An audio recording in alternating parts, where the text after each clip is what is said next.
Afternoon, this is Terry from the Frugal Connection. I want to welcome you to my kitchen today.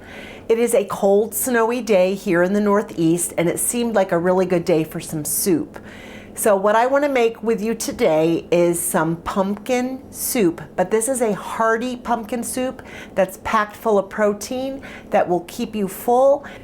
This soup is super easy, frugal, nutritious. It has all the right notes. Even though it is in the middle of winter right now here in the Northeast, I just had a craving for some pumpkin soup, and so I want to invite you along with me as I cook this today. We're going to turn the camera around and I'm going to show you the ingredients we're working with before we move over to the stove and get started on this soup. All right, this is what we're working with today. I have 1 onion that I diced. I have 4 cloves of garlic, which I minced finely. I have 4 cups of homemade vegetable broth. I actually just made that this morning. I have a half a cup of coconut milk. I have 1 can of cannellini beans that I rinsed and drained. There's 4 cups of pumpkin. This fall, when pumpkins were in season, I bought a bunch and I pureed them and put them in my freezer. And so I just pulled out 4 cups of pumpkin this morning. And then we have a bunch of various spices, which I will talk about as we cook. So let's get over to the stove and we'll get started on this. All right, I'm starting with my soup pot, and to this I have added my 1 chopped onion. And I have this going on low because I do not use oil in my cooking. So I'm just going to start on a very low heat with this. And if I need to, I will add a tablespoon or 2 of water if they start to stick to the pan. I'm also going to just put in like just a little pinch of salt to this just to kind of release some of that moisture. And this will take a couple of minutes, probably I'd say a good 4 or 5 for it to really get going. And what you want is you want your onions to be translucent and soft, and then we're going to add the garlic to it next. So I'm going to give this a few minutes and I'll meet you back here when it's close to being ready. All right, friends, you can hear it sizzling. The onions are getting softer. This has been going for about 3.5 minutes. I think I am going to add just about a tablespoon of water to the pot just to release some of those onions that are wanting to stick a little bit.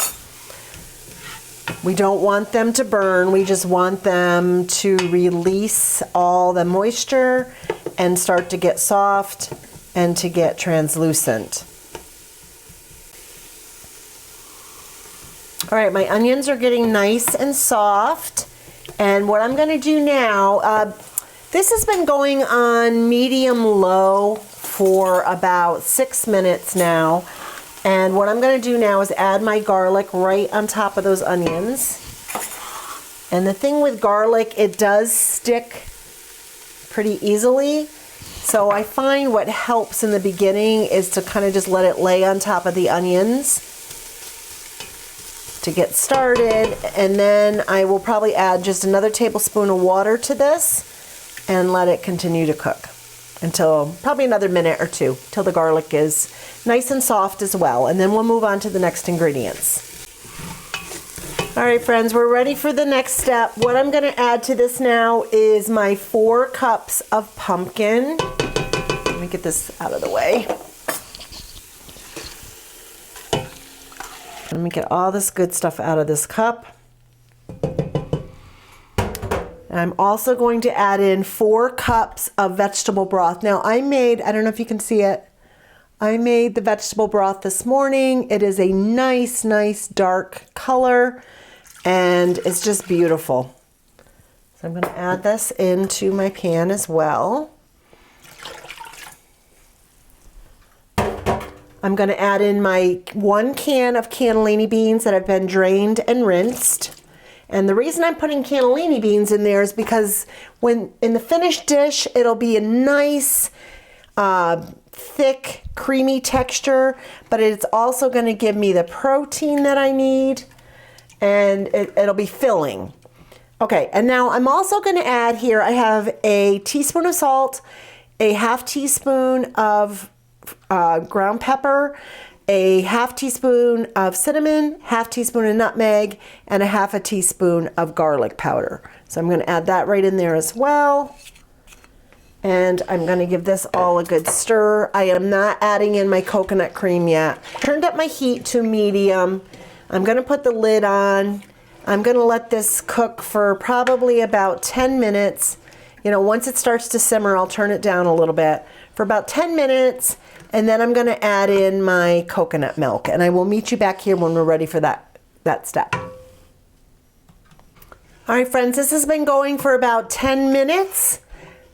And what I'm going to do now is I'm going to add in my coconut milk. Now, I did use full fat coconut milk. You can also just use light coconut milk if you prefer.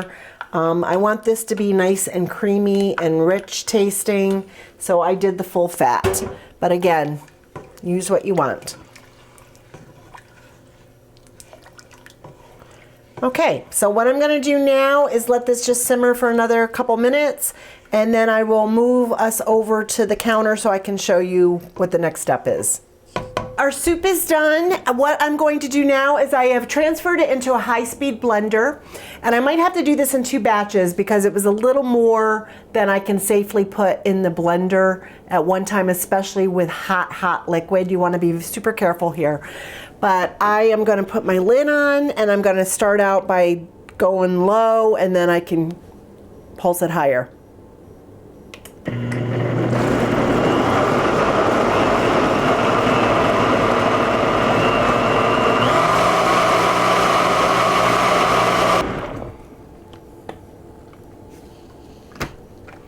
Just want to be very careful with this liquid. All right, it's super creamy. I'm going to finish doing this, and I will meet you back here for a taste test.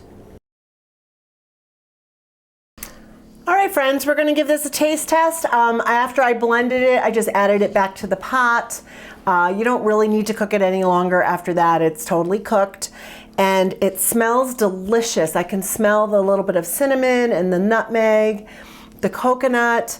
What I'm going to add to the top of mine is I have some raw pepitas, which are pumpkin seeds, and I'm just going to put some on the top. I have about a tablespoon here, and they're sinking a little bit, but all right, we're going to give this a try.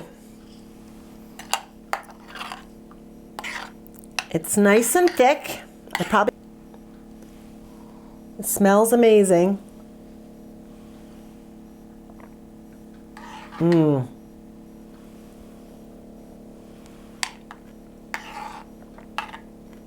Oh my word, that is really good.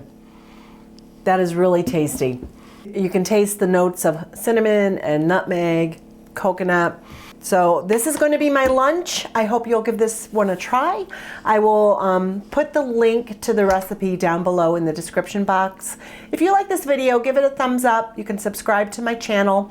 My goal of my channel is to show you how to eat a plant-based whole food diet on a budget, so it doesn't cost a fortune. It's just made with really simple ingredients that you can find in your average grocery store. You don't have to go to specialty stores, but it's a nutritious way to eat so that you're walking your way into health, but you're not breaking the bank while you're doing that, and especially in this day and age when things seem to cost so much. So give this one a try. Let me know if you try it, how you like it. And I hope you're having a great day wherever you are. And I will see you in the next video.